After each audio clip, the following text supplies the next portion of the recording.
I unlocked a new piece of lore about myself. I now have to sleep with a CPAP. Oh, really? Yeah, because my heart or my lungs stop working about 30 times an hour. A what? Mm-hmm. Yeah, I stop breathing or my heart stops for like a lot because Oh God. I got sleep apnea apparently. Oh God. Mm-hmm. I'm sorry for that, brother. What the fuck just happened? It's a good question. My screen just went black for some reason. Your screen went black because we were going to talk about SummerSlam, and your screen is not super happy with the show. Yeah, it's not. It's not. Yeah, but you know what it is very happy about is it went black to show that the crowd was booing during the little bit of glazing that they did with the new Presidential Fitness Council or whatever the fuck they're calling it with Triple H and convicted rapist Lawrence Taylor. Yeah. Trigger warning. Yeah, it's not good. Not a good look. There's a reason why they're parading around R words. That sounds bad. Grapists out there because they're trying to downplay the idea of someone being on a certain list that Epstein had. Yeah, took in a couple of flights to an island. But didn't you hear though, Alex? We're supposed to be looking at Bill Clinton because he had 28 flights. Okay. Though, how you word know? on the street is, Bring them all out. I want them all.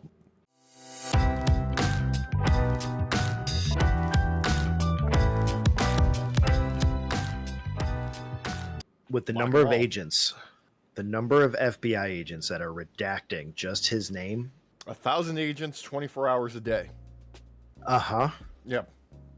Just for his name. Mm-hmm. And then they'll move on to the other names, like I don't know, probably a previous owner of the WWE franchise is likely probably on that list too.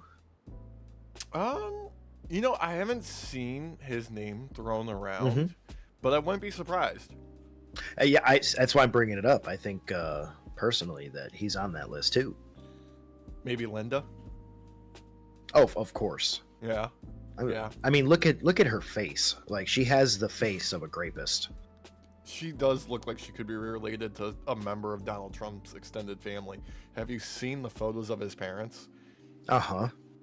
She looks like the offspring of like a Trump cousin and Jeffrey Dahmer's cousin.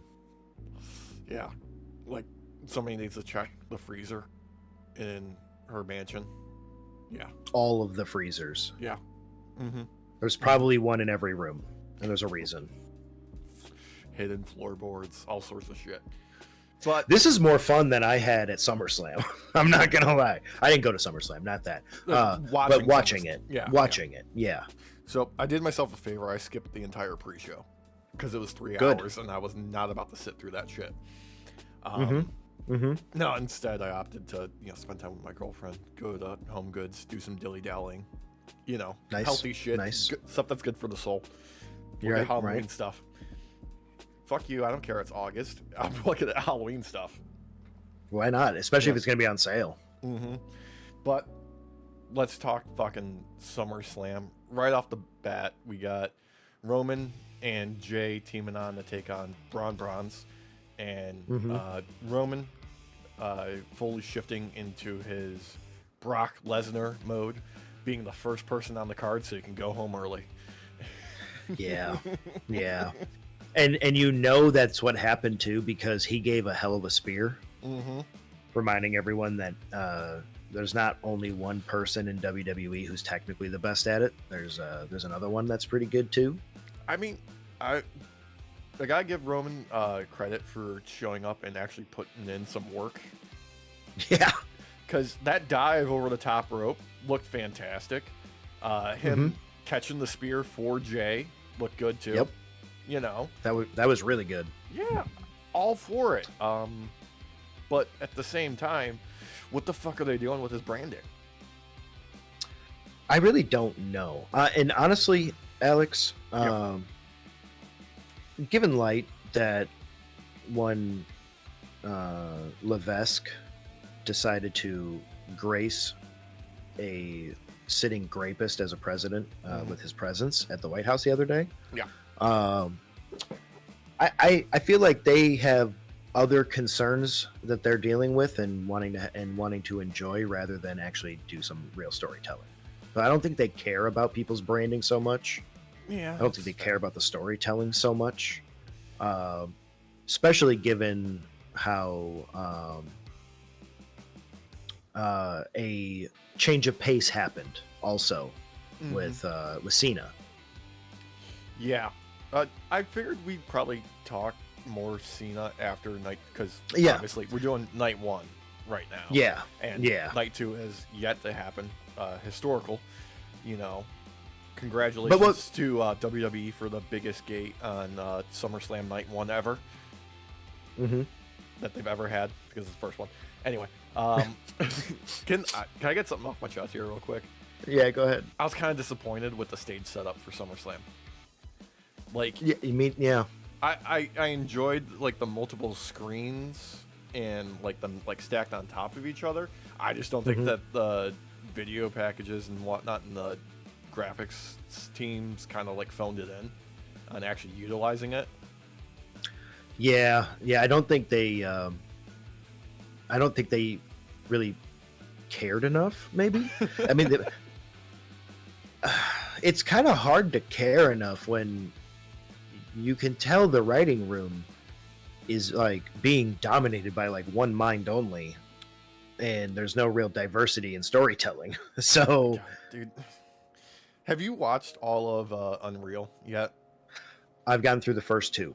Okay. We're going to be watching the third one tonight. Yeah. We've basically been doing one a night so far. I went through the whole 6 episodes, whatever it is, over the course of the week. And my God, it's just exactly what you imagine. They have reached a new level of meta kayfabe, because the level of like, oh, here, we're going to clearly show this thing that ain't fucking happening. We're just fucking bold-faced lying about shit. Like, come on. Asuka was injured. There's no way you had her on the card for WrestleMania. Right. Okay. And not only that, not to go off subject from SummerSlam. I know that's like the main topic, but in what I've seen so far, maybe I've watched the third episode. Was the third one Chelsea, or was that the second one? Oh, okay. So I've watched the third one. I've watched Chelsea's episode, and I feel like that episode really clearly shows how awful the dynamic is and how you get picked to move up, because it's not so much the fans, because the fans have been into Chelsea for years, for fucking years. This girl has proven herself over and over again. Sorry, this woman has proven herself over and over again. Yeah. And I believe it's gotten to the point where they couldn't deny how over she was with the fans, and they just had to put a belt on her. But the she Daniel talked Bryan about experience. Right. And I think it was a little eye-opening, because I feel like that episode encapsulates it, because she spoke about all of her injuries. Encapsulates why a union is needed. Like, no, there was a better example of that way before that you won't be able to find on any of WWE stuff anymore. I think they've delisted it like a week after it aired initially. But the old school like documentary series that they used to do, I think it was like 24 or whatever, the one they did with Liv really highlighted how terrible the politics and the creative was for WWE. It was so like, after they aired it, they realized how bad of a light it put the company in. And I mean, obviously now we've reversed course specifically on Liv. She moved up to the top of the card, but this was just before that. Just seeing like how bad they were treating like the creative decisions for the wrestlers. And now they've softened it a little bit. It was a lot softer on Chelsea in that than it was in there. Oh yeah, no, definitely. I feel like I feel like it they really shoot themselves in the foot in trying to never have the idea of a union coming up. Yeah. Because with the amount of injuries she had, she was let go during one of them. She spoke about that shit wouldn't happen with a union. No, you'd be guaranteed to, workman's comp. Like you got hurt literally doing your job. Come on, doing your job. And I don't know, man. Like, I don't get me wrong. I'm enjoying what I've been seeing so far. I definitely enjoy seeing Cody kind of actually being somewhat of a quarterback behind the scenes, because I don't think all of that is kayfabe. I think that very much is just kind of his character that he is. He wants to make sure everybody's doing good. He's kind of has at least a soft relationship with everyone. But it's been nice. But Chelsea's episode was very eye-opening. Yeah, it's a very good vehicle for wrestlers to have more of their personalities show through, and to sort of play with their characters more and be more human instead of just being, a caricature. But at the same time, it's revisionist history out the fucking ass. Oh God, yes. Yeah, no, there's no denial of that. I'm not gonna sit here and act like they weren't scrubbing their own balls clean, acting like their dick wasn't dirty. Yeah. But it's funny that no matter what they do, you can't really scrub stuff like that completely out, because it's your mind's always going to go to, well, why was she let go when she broke her arm? That's not fair. I just like, at least for like people like us who pro union want everybody to to make it and get paid and have their worth be known. Yeah, I know, we're a bunch of dirty commies over here.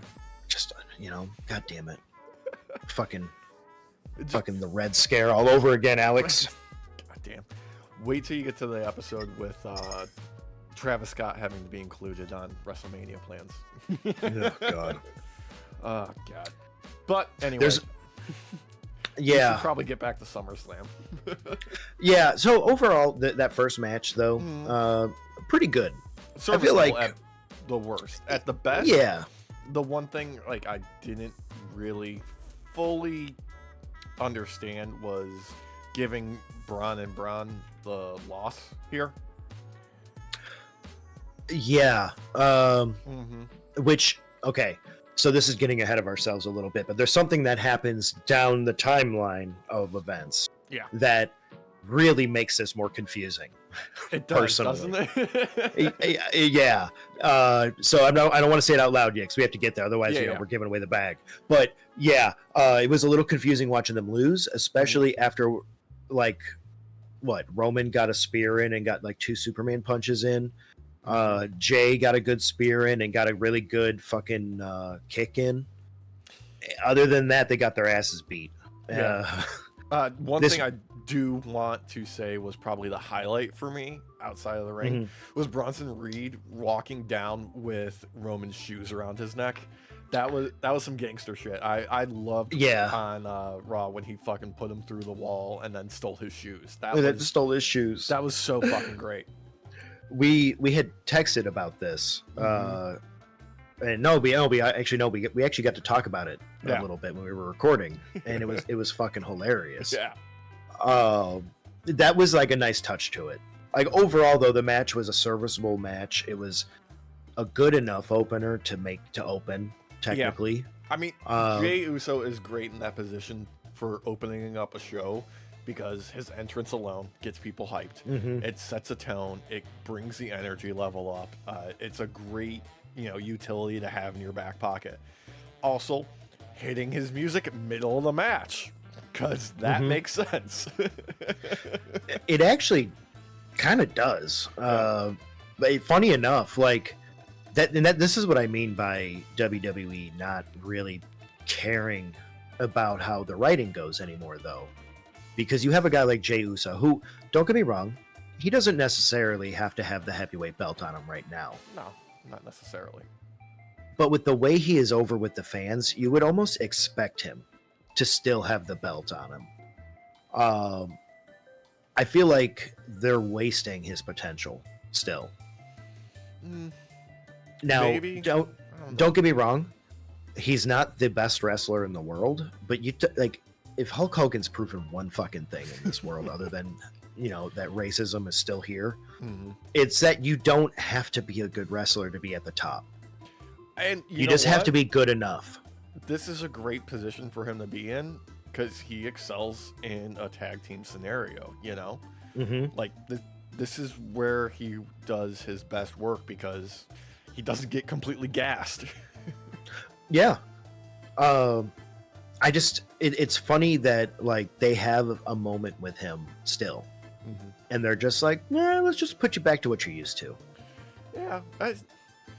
I'm not upset about it, That's the thing. Like, it's fine. It's not a character assassination. It's not wasting somebody's potential a la, LA Knight. But we're going to get to that too in a moment here. But it to me, it's still wasting him because the storytelling didn't get me to this point personally. No. Yes, we had the moment on Monday. Don't get me wrong. But the storytelling, they used to lay the groundwork. For the past, 3 months, it feels like they're just kind of throwing shit at the wall and hoping something sticks. Yeah, it kind of feels like they're coasting. Yeah. And just like, let's do this, let's do that. It's the same thing that happens, like, every fucking year, Like, we get all the focus on the build to WrestleMania, starting with the Rumble. We have all that set up, and then we have a couple, like, key moments for the rest of the year laid out. Yeah, like Elimination Chamber, there's usually a good moment that happens. Yeah, and, like, there'll be, like, a handful of, like, big spots. But there's not, like, everything's just kind of, like, spinning its wheels till they decide what they're going to do for WrestleMania again. And then they start laying the groundwork again. That's just kind of what it feels like every year. Yeah. And what troubles me most about it is, like, we've been saying this for a little while now, but the women's division is holding WWE together at the moment. SummerSlam, funny enough, almost no exceptions to it still. Like, lean into it more. Lean into it. You have something here with a lot of these women wrestlers that they never had the opportunity to do in years past, that they're getting to do now. Because, like, heads up for anybody at home, for me, the best matches of SummerSlam night one were the women's matches. And speaking of, second match on the card, women's tag titles, Judgment Day, Roxanne and Raquel taking on Alexa Bliss and Charlotte Flair. They're not friends, but they're allies. No, they use the friend word after the show. They use the F word. God, this is working for me so goddamn much. I feel like Charlotte's finally getting to have fun with her character in a way where she kind of gets to go outside of that mold of being Ric Flair's daughter. Honestly, who'd have thought that being herself would have been the vehicle to make her a face instead of trying to force her to be one? Who the thought? Jesus. Especially after you watch Charlotte's episode. She really, like, that humanized her a lot, in my opinion. I know, actually being portrayed as a real, sympathetic person. Insane. Who'd have thought? Right, exactly. But this dynamic between the two is really working for me, because you get that feeling of, it's not rust between, like, of them as a tag team. Like, they've just never done it. So, like, they're still learning and everything. And then you got Roxanne and Raquel, and they already have had a few moments where they've gotten to work together. So there's more chances. But it's their dynamic that really plays this so well. I feel like if you didn't have Alexa by her side, I don't know if this would work very well. I feel like these two are able to actually portray it in a great way. Like, no, I'm dragging you towards me, but I'm going to be cute about it and say, no, of course we're not friends. Yeah.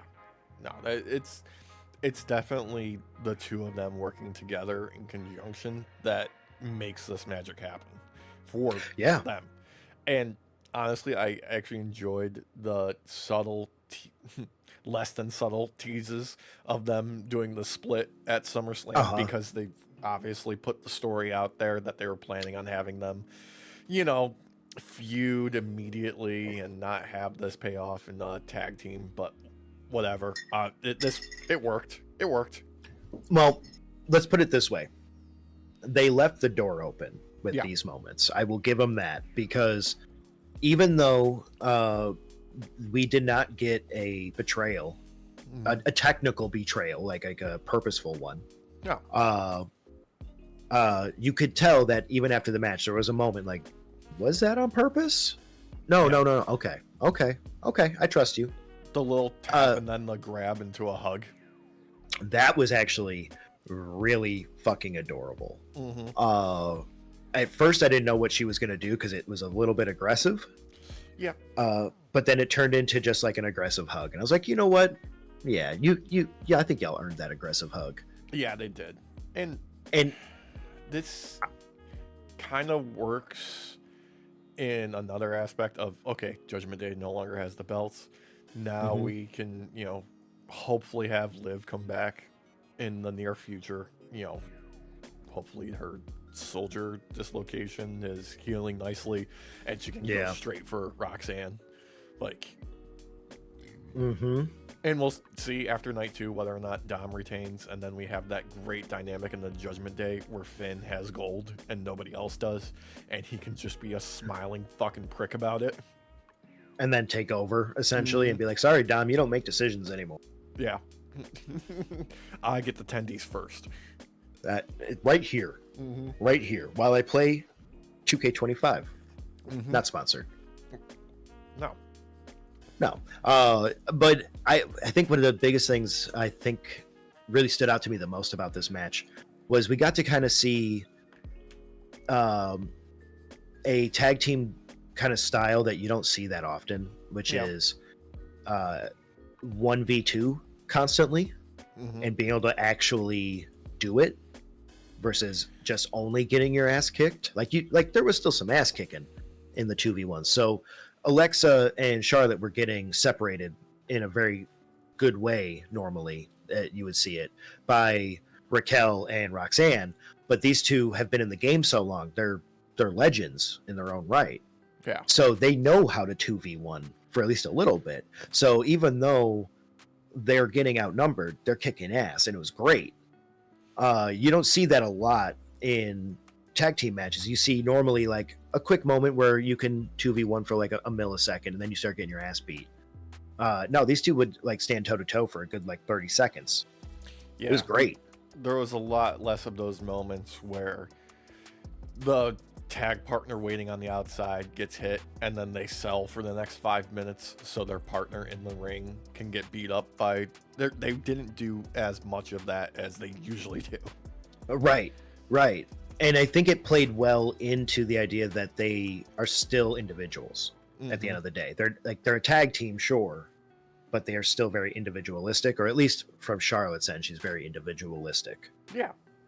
But we end up with Charlotte and Alexa taking the belts. Yeah. New champs. Yeah. And we get a little sweet hug, and they say the F word, friends. Friends. That F word. And I'm not gonna lie to you, I kind of would have preferred this as the opener. Yeah, but Roman wanted to get on his jet to his He island did. of relevancy as soon as possible. He's not Yes, he staying did. in New Jersey. I've even though like you have Jey Uso to hype the people up, everybody was so behind this match the entire time that this could have been an opener for sure. Yeah, they kept the energy and the movement at a pretty high pace to keep the crowd invested, despite, the first 10 front rows being seated almost the entire fucking show. Yeah. Even spend that money and not be invested in every moment that happens is still mind-boggling to me. Because like a lot of them had one moment they were waiting for, Alex, where they had really small little printout signs that used up a lot of black ink. Yeah. That was definitely from the back office, shipped straight from Gorilla. Oh, fuck yes, it was. But we'll get to that, because beforehand, we have Karrion Kross taking on Sami Zayn. Sami rocking the Palestine colors once again, as he should. Mm-hmm. In a serviceable match. Yeah, good mid card match. Yeah, like I'm happy Cross has gotten the spotlight. But unfortunately for him, his wrestling is his weakest aspect. I think it depends on who he's going up against. It's Sami fucking Zayn, bro. Come on. Well, I was gonna say I think Sami helped him look better. Mm-hmm. Because this match could have been way worse. Like if he had the Miz out there, this would have been just like we would have been like this could have been an email. Yeah, I would have slept through it. But we got a serviceable match because he's out there with Sami Zayn, and he did pretty good. And this was a more storytelling match than anything else. Yeah, this wasn't meant for necessarily the in-ring antics and moves. This had more to do with trying to make Sami Zayn fall. Yeah, and one thing that we have from this too is still no answer on whether or not Cross and Scarlett have signed a new contract. So him taking the loss here could be a sign that they're not renewing, or it could be another swerve. Yeah. I feel like, he's pretty much a company man. I don't see him really wanting to go anywhere else. This is where he's been able to make his bread. As he likes to call it, he's been a good soldier. Yeah. I feel like taking the loss is kind of showing like, hey, I'm a company guy. I'm willing to do what it takes. Mm-hmm. And I honestly feel like this loss had to happen because of the storytelling. Yeah, and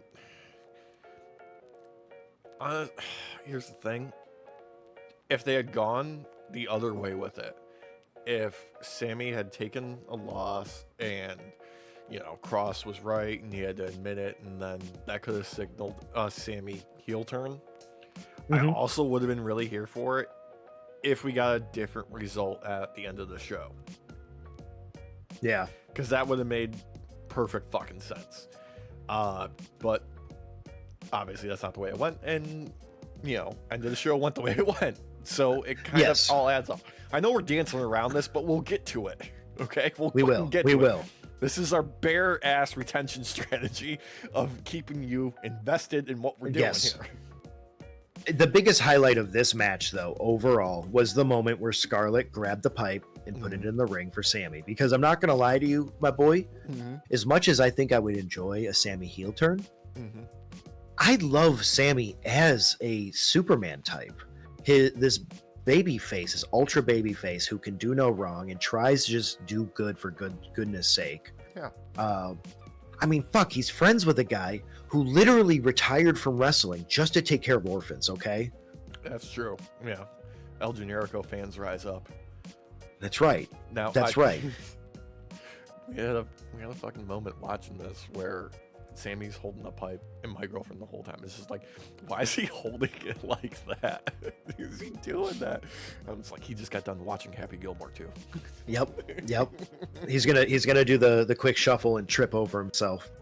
I haven't watched that movie yet. It's okay. I figured it was just okay. Yeah. Here's the best thing I can say about it. It looked like Adam Sandler was actually having fun making it. Wow, I haven't seen that in a while. Yeah. Okay. You know what? Maybe I might give it a shot. It's on Netflix. Not sponsored. No. I will say, though, it's also pretty fucking long. It's like 2 hours. Well, yeah, I watched the preview because it was number one on my thing when I popped into Netflix the other day, and I was like, oh, Happy Gilmore 2 is on here. And I watched that whole preview. I was like, yeah, that's like 2.5 hours. I'm good. I'm going to watch that in another day. But it does look interesting. But I still, though, to get back on track, the moment that I loved, though, was Sami holding the pipe. Yeah. You're thinking, like, is he actually going to do it? Is he going to do it? Just like this is where Snyder fucked up with Superman, right? Where he's holding Zod's head. He could kill him. Yeah.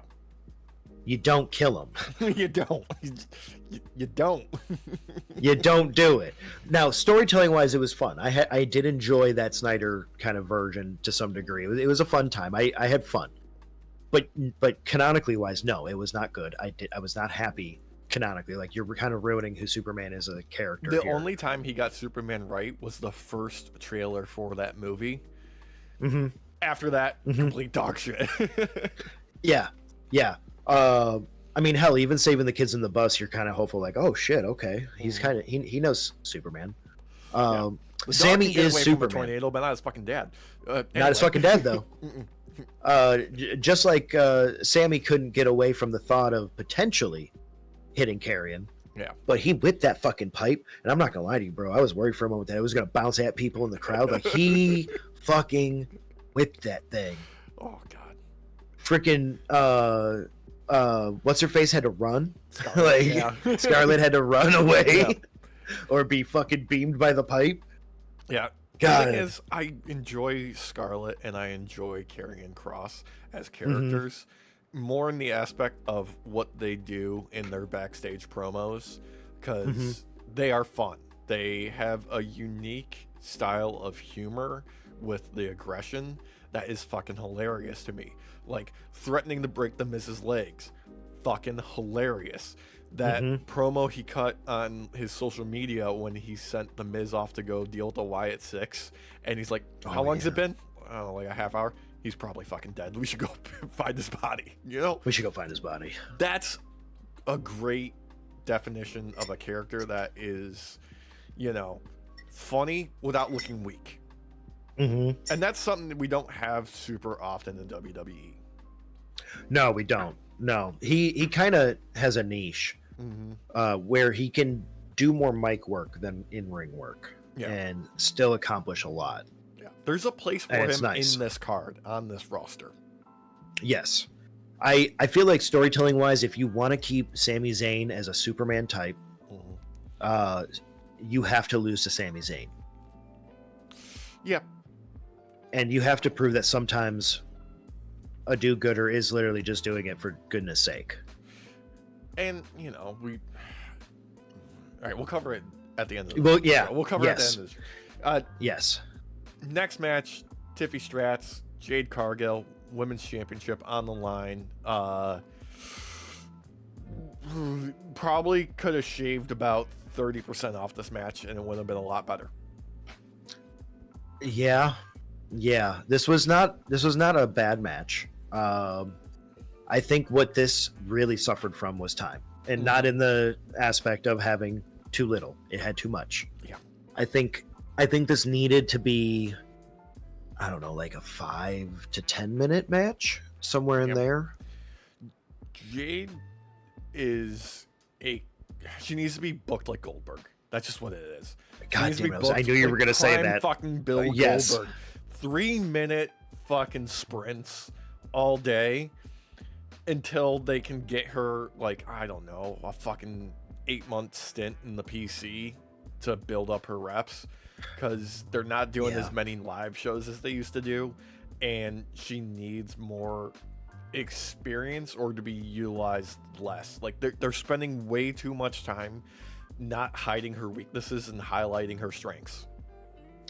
She did have some moments that were highlighted.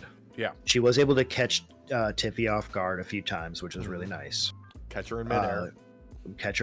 That all happened in the first 3 minutes, though. Yep. So, but the problem that you run into, though, is Tiffany Stratton, even though she has the prettiest moonsault, she is probably the most hardcore fucking wrestler out there right now. Like, I'm sorry, but she is, at least on WWE. WWE side, come on, dude, because we could go back. We could go back to a couple days earlier and watch Kyle Fletcher and Dustin fucking Rhodes, that old ass bastard, beat the absolute piss out of each other on TV. So behind the scenes, everybody, Alex texted me the moment he watched it, which was the night of, and I was like, he was like, "Are you watching?" I'm like, "No," and he's like, sends a picture of Dustin with a fucking screwdriver in his knee, and I was like, "Oh my god!"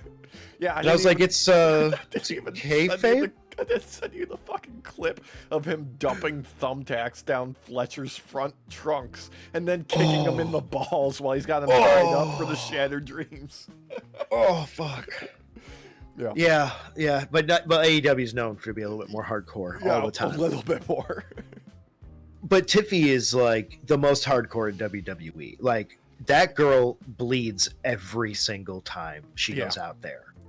And this was no different. She wasn't gushing blood or nothing, but she was getting scraped up fucking hard. Yeah, dude, that one on like her elbow. On her, yeah. From I'm assuming the gems on her sleeves. I think so too. Yeah, because it looked like the gem was actually embedded in there. Because at first I thought that was. Yeah, I mean she's a fucking worker. Good for her. Well, her matches are really good. Like I love Jade Cargill. Don't get me wrong. I think you're right. She has to be booked more closer to how Bill Goldberg was booked back in the day. Not like old man Goldberg that faced Gunther, like because that's like a minute long. No, I'm talking like WCW. But WCW days, like like 3.5 minutes. It's hard to put her in a match with Tiffy Stratton where Tiffy likes to go long. Yeah, and hits hard. The whole time. Like she wants to go for like 10, 15, 20 minutes and really put the work out there. And unfortunately for Jade, she just doesn't have the chops yet to where she can go for 20 minutes. You could tell she was getting tired a few times because one of the times she caught Tiffy later in the match, she almost dropped her. Like she barely caught her. Yeah, and she also dropped the ball on that pin where she was supposed to get her close to the ropes, and she ended up just flopping over and completely throwing her leg onto the ropes. So normally when you get a situation like that, the person who's being pinned is the one who puts their leg on the rope. Jade forcibly, for all you at home, forcibly grabbed Tiffy's leg during that roll up and just slammed it on the rope and then acted like it wasn't there. Yeah. Like she was doing her signature, I'm getting the 3 count pin. Yeah. And she's always been very good at doing that. She's always been very good at getting into position for that. And I think you fucking nailed it. She was just too long. She was gassed and like she wasn't able to nail it. Exactly. And she needs more time, essentially. She just needs more time. This will be something that you gain because I know I could never step in the ring and do a 5-minute match like she can do sometimes. Like I would probably be able to only do a 3-minute match at max right now. Oh, easily, dude. But I've never make it. I'm not trying to be that though. Right. Like, well, it's easy for us to sit here and criticize, but we're also not doing it. Well, I was gonna say 3 minutes of like your most basic stuff. Like I wouldn't even be able to do what Jay. Like none of that. Did you see any footage from the tryouts this week? No. Dude, some of the shit they have these people do, I just like, oh yeah, no, that makes sense. Yeah, I understand why you have them do that. Like they'll have people in each turnbuckle doing high knees and just being like, drop and do a push-up right now. Get back up, go back to high knees, and they're just running it over and over and over again for minutes on end. I get it though with how like this stuff is no joke. Like that's why we criticize, but I don't think we criticize necessarily in a way that's meant to be demeaning. No, I feel like we're criticizing in a way where it's like you can get better. Yeah, like you fell short here. Capable of better. Yeah, and Jade is no exception to that because like Jade in AEW was great. She was a powerhouse, but they booked her right. Yeah, they booked her like that. They didn't book her into corners where she was going to be doing poorly. Right, and unfortunately, this match needed to be shorter in order to get to that point because it just looked like Tiffy dog walked her after the first 3 minutes. Yeah, and that's what it was. I knew before this match was going to happen who was going to win. I'm sorry. So any of you at home who don't know, Tiffy won. Oh, of course. Tiffy won and earned that shit like hand over fist. On her end, great match. She only had a couple slip-ups, and they weren't bad. She almost missed her prettiest moonsault. Recovered nicely. Yeah, she just got her toes on the top ropes and landed it perfectly. Like, she's a professional. Like, they both are.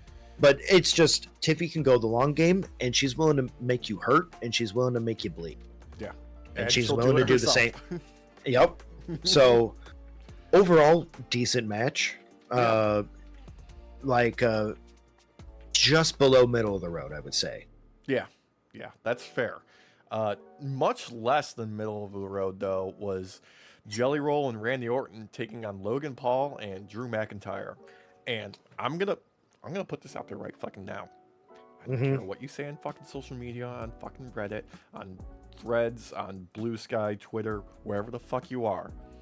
Jelly Roll was absolute dog shit, even by celebrity standards, okay? That man did not move. People ran to him so he could do shit. Hold on, because we're not there yet. We're not there. No, yet. we are there. No. Hold on. Yeah. He did move for the first maybe minute. Maybe. For the first minute, he was selling shit. Not like great or nothing. I'm not gonna sit here. But he was actually moving. Yeah. For the rest of it, he was not moving. He was standing in the center of the fucking ring while Logan or Drew ran up to him and then took a punch or slam. What I love is he stood there and Drew runs by and tries to clothesline him. And he ducks. And normally when someone ducks for something like this, like it's like real quick, like you're even still kind of dodging out of the way a bit. He just kind of slowly lowered his head, and you see Drew have to raise his fucking arm higher to not actually clothesline the fucking guy. Yeah. He stood still while these two ran back and forth by him for a solid 2 minutes after he went back to the ring. Mind you, this is all after the fact. After he was laid out on the announce desk, and Logan Paul fucking does this stupid ass splash with his prime, throws him, and then does a giant frog splash on him, and they break the fucking table. Like, legit break it. Luckily, they had two. But they both laid there. I'm not gonna lie to you, I thought Logan Paul died there. I was like, please? Because he had this look like the life was leaving him. Dude, and it was like, ooh, this is it. I'm watching him die on live TV. The highlight was the pieces of lettering coming off of Jelly Roll's gear sticking to Logan Paul throughout the match, because he'd get one off and then another one would appear on him. He ended up with like what looked like a recording tape, like for like a cassette on his neck. Yeah. And it was just stuck there. And honestly, if he ever wanted to do like a dead man gimmick, that's what he's got to do. He's got to put rope marks there and say he came from a Japanese forest. Yeah. And just completely ruin relations again, because you know he's going to do it. He's always going to make things worse. That's what he does. This match was awful. This match, there was no good moment in this match other than when it was finally fucking over. This was so goddamn. The dragged out fucking finish where they're escorting Jelly's fat ass rolls backstage, and he is dragging it out for so fucking long that they run out of material to do in the ring, and they're making shit up on the spot. They're just hammering fucking Randy Orton. He doesn't know what attacks are coming his way. No. He just has to take them at this point, because Jelly Roll was supposed to have already turned around, seen Randy get his butt kicked a little bit, and say, nah, fuck this, I'm going back. It took 5 minutes to get there. It took 5 minutes. So fucking long. He couldn't get up the stairs. And then all of a sudden he had enough energy to kind of hobble forward a little bit and get standing in the middle of the ring and not move for 5 fucking minutes. Look, the only... I feel bad about this. Are you about to say saving grace? I was going to say, yeah, the only saving grace is that Drew McIntyre gets a win. Unfortunately, it's with Logan Paul. No, okay. So on social media, on Threads, he put a post out within minutes of his victory. And I responded to him. He was like he's bringing back like the like sinister fucking or malevolent team or whatever, and I was like, well, considering you teamed up with a scammer, yeah, that's pretty fucking evil, I guess. So yeah, you're right. And then I had to put in parentheses, alleged scammer. Yeah. So just in case, like he ends up showing that to that dumbass, and drags me into that fucking Texas case. fucking scammer alleged. Yeah, Derek, it's not his fault that you are a prime target for rage bait because you cannot resist it. Oh, I can't. I was so mad. You cannot resist rage bait. You fall for it every fucking time. Every time. Yeah. I fucking hated this match. This match would have been better off either just being a Logan Paul fucking jelly roll match, or just a Drew McIntyre Randy Orton match, but not together. This is like when you decide that you're gonna cook fucking like cow liver, and you're like, you know what? It would go really fucking good with this, like some fucking sardines or something, and just start mixing shit that don't go together. Like, it's gross as hell. This didn't need to happen. It's lamb and tuna fish. I mean, that's an American like dish. That's like spaghetti and meatball. Yeah. Oh god. Okay, that's enough about the fucking dog shit. Lead into the main event, which, you know, I was actually excited for because it's Gunther taking on CM Punk for the World Heavyweight Championship. And number one, Punk rocking the Fantastic Four themed gear was fucking beautiful, and just straight up old school fucking wrestling main event shit right here.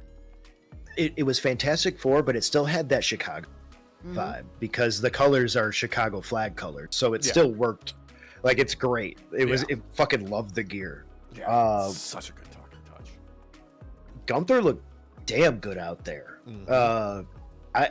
I was talking with Christina about this after we finished SummerSlam, and Gunther is just he's so rare of a person, like, in wrestling nowadays, where he's a classic heel, a classic wrestler. Yep. And he is one of those rare exceptions where you can put a belt on him and have him just go forever as a heel fucking champ. Yeah. It doesn't get stale. It's crazy. He is the archetype of the heel wrestler. Like, he is the template for something that will work at any time period for any length of time, because he is exactly the iconic nature of what a heel wrestler should be.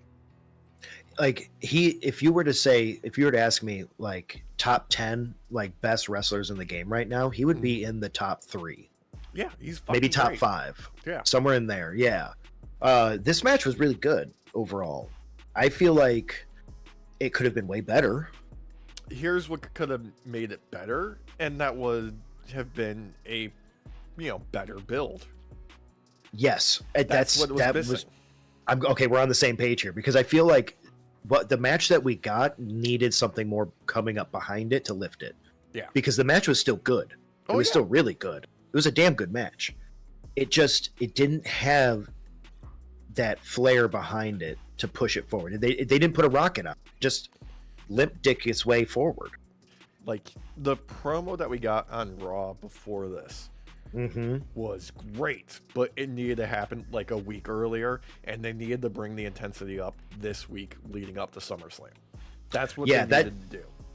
That should have been the baseline a week or 2 weeks ago. Even 3 weeks ago, hell, I would say, to start kind of giving some idea on it. Because the match itself was damn good. I mean, we got to see a bleeding Gunther. That's a rarity. That never happens. We got blood in WWE, which is rare in itself, but a bleeding Gunther is astronomically rare. That's a shiny Pokemon. Thank you, because I was like, holy fuck, he's bleeding. Yeah. What? Because I don't think he bladed, and I don't think that was a capsule. I think that was real blood. I mean, he bladed. He fucking bladed. He bladed when he went over the announce task. That's when he. Oh, do you think he did? That's exactly when he did it. To me, it felt like it was because there was still shards everywhere of the announce desk that Logan exploded. Because he did technically explode that fucking desk. He did a good job of landing that. I gotta give him credit for that. Like, that shit, like, we've yet to see. Everybody else who's hit it, it has broken apart like Legos, where you could just snap it back together. That shit exploded. Yeah. So I just assumed he hit shrapnel. we're never going to make bad faith arguments here and not give credit where it's due. Logan Paul can hit a fucking long ass fucking splash. And he just has the hang time. It's insane. It's insane. Like it's gross. It makes me hate him more. Yes, a little bit. Yeah. But this match went exactly how I thought it would for the majority of it. Yeah. Where we got like a nice back and forth. You have a guy like Gunther who is going to try and submit you in many, many ways. It was a long battle of attrition. Yes. And these so I think I talked about this back after I saw the December live show where they were testing the waters with these two. Yeah, in the cage match. In the cage match. That's exact. This match was not a 1-for-1 at all of that cage match, but it was very similar in how they countered each other and how you could see that both of them were like, anytime someone tried something old school that a newer wrestler might not know, these two knew. Yeah. There was no like perfect "I got you" moment really until near the end. You know, that's the great thing that you can do when you have wrestlers wrestle multiple times like that, is they can tell the story of like every time they meet up, they get a little bit better at, you know, countering each other and knowing each other's moves and stuff. That works when you have, you know, wrestlers that grow on that, not like something that you would see with, you know, an Andrade and Mello. No, it's 7 times and you're still like, same exact match over and over again. There's no difference. There's no learning. Like, it's funny how, you know, Punk and Gunther have not faced off that many times overall, like on camera, and yet they wrestle.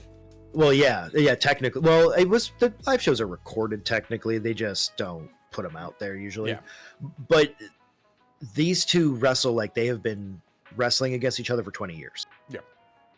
Like, you can see the DNA of this match of being two guys that are just students of the game. They have their favorite like old school styles. They have, you know, the callbacks to you know, like Brett and Mr. Perfect laid in there, because, you know, they're both just like those guys that dig deep. They look for those, they look through the archives, they watch the old tapes, they talk about things, they talk about the psychology of the match and how things should play out and what story that they're trying to tell through, you know, the intensity and the actual like moment to moment happenings in a match. Yeah. These are the type of guys that, or the type of wrestlers, I should say, because like, the women are really good at this too. It's not just guys or nothing, but they pay attention to the small things. Yeah. They know that less is more. You can get away with just doing some counters if you make it look like you're actually countering them. Yeah. And not them just letting go and letting you slip out and stuff. Just like, you know, like the chain wrestling sequence at the beginning where it was just about like, no, I know how to get out of this move and put you into this one. Well, you know how to do that. I know how to do this. Just continuing on. And it looks not like someone's letting go to let them get out. It looks like they actively know slipping out. Yeah, they wrestle like they've been going at each other for 20 years. It's just these two are a great pairing in the ring. Yeah. And oh god, how great was it when just out of nowhere it seemed like Punk was bleeding from the chest after taking a chop. Dude, goddamn, Gunther's chops scare me just like Brody King's do. Yeah, they do. Because Punk's chest instantly, the first one, it instantly turned red. There was no like watch it grow to red. Yeah. It was like 0 to red. And a great sound in an open air stadium too. Like, oh my God, so fucking hard to get those chops to sound good, but man, did they hit it. These chops that come from Gunther, I swear to God, on a normal human being, like, you would die. Yeah. Like, if he hit me, I'm just a regular man, Alan.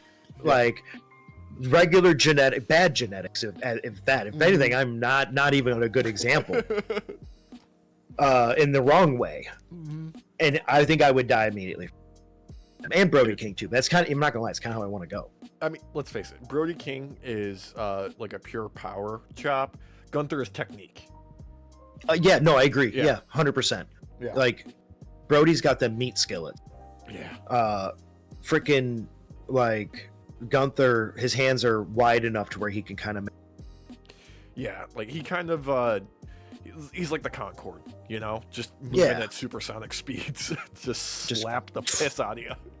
Dude, like in this match was like, it had that perfect back and forth, but you got to see one of my favorite things about storytelling that Gunther is actually able to show is when someone's starting to get the better of him. Yeah. And in this case, he was able to showcase Punk's expertise from how long he's been in the game. Yeah. Like, it just, like, you could tell that Punk had the edge almost immediately to some degree, but it wasn't like an amazing edge. It was just enough. And then he enough is exactly right. Because at the end of the day, like, in order to beat Gunther, Punk had to make him bleed and then take him out with back-to-back GTSs. Which he did not initially get that first GTS he tried for at the end. Gunther still had gas in the tank and was like, no, this ain't easy for you. Yeah. I'm going to get you. And he, like an Anaconda dude, he snapped and was able to get that hold around him, wrapped around him like fucking constrictor. God damn, this match... God, this would have been a damn near perfect match, other than something I know we're going to talk about soon. I know, but before, can we put over Gunther's selling of him seeing his own blood before we get there? Yes. Oh my God. Oh, I love that. That made me so excited, and like, it used the rarity of blood to perfect degrees. Yep. Because it was just like, it was shocking for Gunther as well as the audience. You know, they were like, because he was reacting like, what the fuck do I do now? No, I can't. This never happened to me before. He loses all of his composure. It's so fucking good. Dude, oh my fucking God. Like, and again, like, hats off to these two because they're both amazing at storytelling and putting them together to tell a story. Holy fuck. Yeah. Because seeing Punk realize that Gunther's shaken and just capitalize on it fucking immediately and goes to get him in a GTS right the fuck away. Yeah. Like, technically first he gets him on the ground and then he goes for the elbow drop. Yeah. And then there was a running knee in the corner followed by a bulldog. Yeah. And then we're thinking, okay, Gunther he's gassed now. He can't take it. So we go for the GTS, and that's when Gunther strikes. Because then we realize, like, oh yeah, Gunther may be in a corner, but you know, animals in a corner are fucking dangerous. He may be bleeding, but that doesn't mean he's out. And damn, dude, it was so good. Slipping into the GTS, and he stands there, takes it, still on his feet, selling like he's about to fall over, like fucking Triple H taking a boot to the face, and then falling into the second one, just. And Punk played the part perfectly, like waits for him to fall forward, grabs him at that perfect moment to just rise him up and slam him into a second one, and Gunther falls. Like, he just falls like a ton of bricks. And you can see the look on Punk's face for that moment. He's like, oh shit, it actually worked. Yeah. And then, boom, we hit the 1, 2, 3. Dude. You know, I completely forgot to mention was Punk's effective use of blocking Gunther's chops right in the beginning because he knows they're fucking deadly. Oh. Dude, because you'd rather, like, it's like when you're facing off against someone with a baseball bat. You want to get into their inner circle so you can lessen the blow because you're taking that hand end of the bat instead of the tail end. And same way with fucking Gunther's hands. You want to be deep in there and blocking so that you're not having to even withstand and maybe break an arm. But all of this, Punk winning clean over Gunther, putting him away in probably one of the strongest he's looked in a loss, ever, just gets cut down about 5 minutes and like 30 seconds maybe when Seth Rollins' fucking music hits. Alex, when I tell you that people wept, you would have to believe me because even Punk wept. Yeah. For a good 30 seconds. God. We got to see the cameras move around. Punk is crying. Yeah. He's holding the belt all close. Such a fucking worker, man. God. We cut to the audience with 2, maybe 3 different cams. One of them a drone cam. You see people crying. You see people cheering. Yeah. And Seth's music hits. and he comes out hobbling out like a fucking dumb nut. Mm-hmm. And he has his little oracle standing there holding the briefcase. Yep. And we're all kind of like, what the fuck? Just teasing it. What's happening? Just teasing it. He's teasing it. Right? You're sitting there, you're thinking, he's not ready. No, he actually got injured. Injured. Yeah. That was real. That wasn't a work. Yeah, no. Dave Meltzer and Brian over at Observer, they're lying when they said it's a work, right? The company wouldn't lie to us again about somebody being injured. Why would they do that? We saw footage. This is wrestling. We saw fan footage of him walking around in crutches backstage. Yep. Like this is wrestling, Alex. This is a business that is not known for. All right. No, not everything is shot straight. Yeah. Exactly how it This happens. man lied to us. Mm-hmm. He goes to leave. He goes to hobble away. His crutches. And he turns around and he fumbles a little bit to take the brace off. Kind of and finally gets it off and throws it to the side. Mm-hmm. And he grabs that briefcase and he stomps down to the ring. And Punk is just like, what? What? Mm-hmm.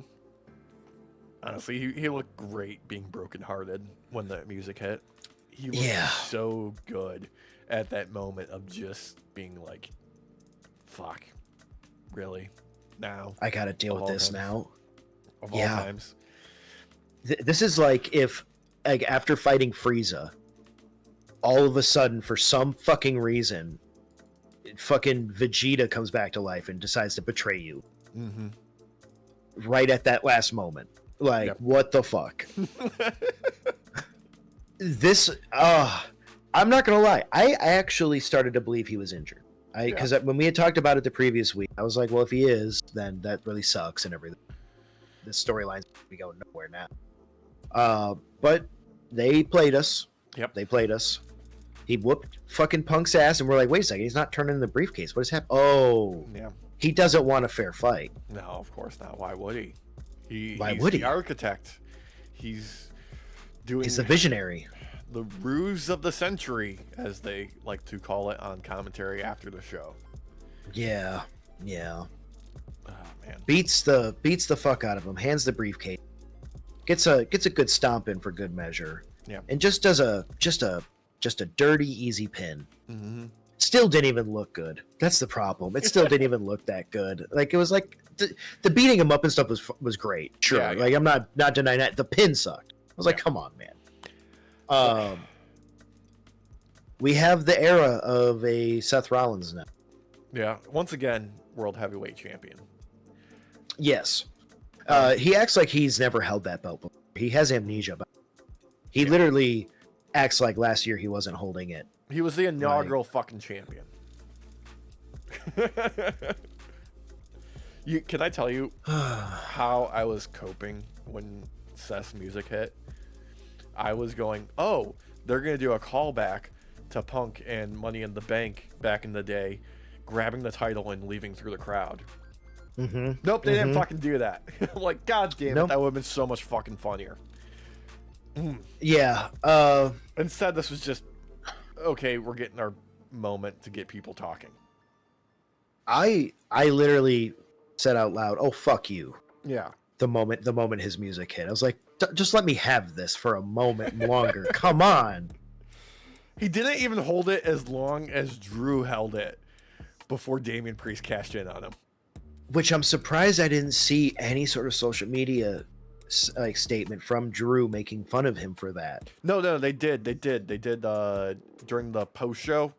Did they? Yeah, okay. Yeah, he got interviewed by Kathy Kelly, like backstage. Oh, yeah. That's why I didn't see it, because I didn't watch the post show. I was done by that point. I was like, I'm good. Post show was whatever, because they don't do a press thing anymore because they can't have anybody go into business for themselves and ask an inappropriate question about someone's extracurricular activities, Yeah. Yeah. That's why it cuts straight to the table with Big E and everybody else. Mm-hmm. Yeah. Overall, okay show. Yeah. For night one. Yeah, the most historic night one of SummerSlam ever. Yes, you are correct there, Alec. I have never seen a better night one of SummerSlam in my life. Yeah. Quick. I think this will go down in history as one of the best first night ones of SummerSlam. Yeah. I have a quick question though. Mm-hmm. They hyped up Cardi B hosting SummerSlam for how long? And all she did was walk out there in the beginning and then get one shot of her being in the audience through the show. Yeah, with Drewski, who you know she does not fucking hang out with. I don't even know who the fuck that dude is. He's a comedian. So they tell me. I think he does, like, a lot of his stuff now is like with Kai and everybody. Yeah. Where he like interviews people, but I think he started off doing skits or something like that. Yeah. Hey, at least Tony fucking Heathcliff wasn't there. Because his show got canceled because nobody bought tickets. Good. Because fuck that guy. Yeah. Yeah, no, I honestly, I actually think I know why she was really only featured like that, despite the fact they're saying she was hosting. Yeah. They learned from Jesse Ventura that they cannot control these people in what they say. Because if you watch this very last Saturday Night Main Event compared to the first one that they started doing when they started to do this whole round cycle again, it's a night and day difference. They let Jesse Ventura talk for 10 seconds in this last one, maybe 30. And in the very first one, they let him talk for like fucking 45, 50 minutes, and it was just nonsense the entire time. I kind of loved that, though. That was fun for me. It was, dude, we talked about it for like an hour straight on how fucking hilarious it was. They should have kept that going, but I get why. They can't control it then. Yeah, they didn't like him going off book and complain about Damian Priest leaving the steel cage on his feet through the door. Yeah, exactly. Like I've seen Cardi B's butthole enough to know what she's capable of. Yeah, that's been on the internet for a long time now. Yep. Okay, I did not know that. Yep. I'm gonna keep that off of my memory because I don't want that implanted in my brain at any point in time. I only bring that up, Alex, because she is chaos incarnate. Yeah. I love her to death. She's amazing. I love listening to her music, but she is chaos. Yeah. And she may or may not have done some things in her past that is extremely fucking questionable. Was she out in racial chat rooms showing feet? Was that her? No, but she may or may not have been putting stuff in people's drinks and then stealing their money. That's assault, brother. And robbery. Well, they were gonna pay her regardless, technically. Oh, god damn. It's alleged. I don't know. I don't know. Look, the key thing to take away from SummerSlam Night 1 is an early start time and only 6 matches actually leaves me in a somewhat decent mood because it's not super fucking late because I'm struggling to stay awake watching these fucking boring ass fucking shows.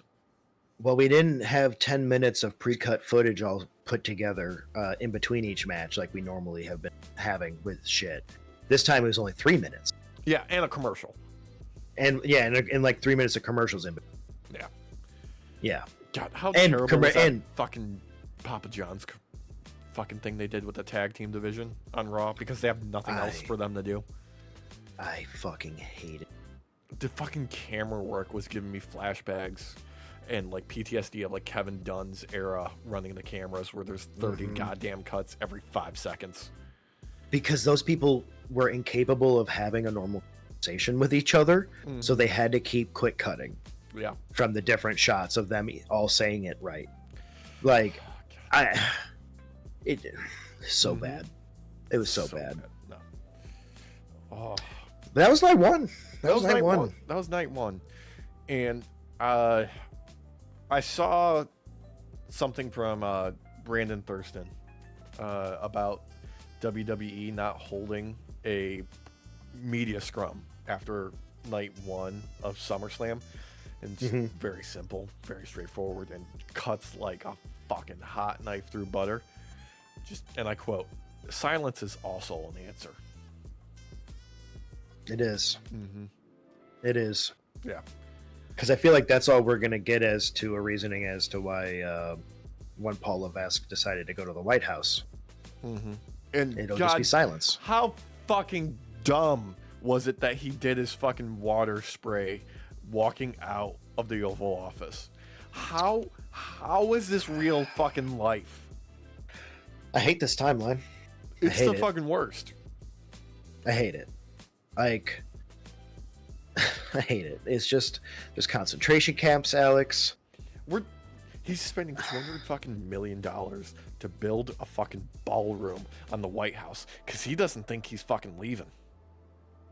Of course, yeah. Mm-hmm. I literally said this, that if he got in, he would not leave. Not willingly.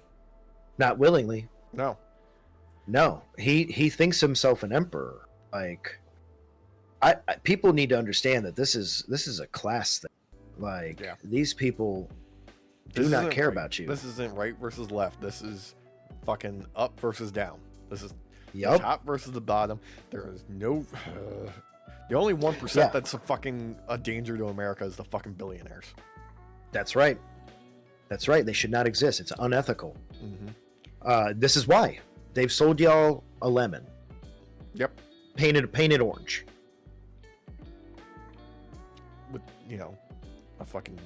the worst fucking comb over I've ever fucking seen. God, and he's a PDF. Like, he's a tiny dicked PDF. Little mushroom pop bitch. Yeah. I'm just glad. But eat your South Park Wheaties. Fucking rattled them. Yeah, eat your Wheaties. Yeah. Eat your vitamins. Say your prayers to Satan because God ain't answering. Apparently, God has ordained this shit for some people. So, like, yeah, you're better off praying to Satan because that dude at least believed in equality. Yeah, rightfully so. So, do no harm to yourself, others, or the planet. That's all you gotta do. Yep. Live your life. Yep.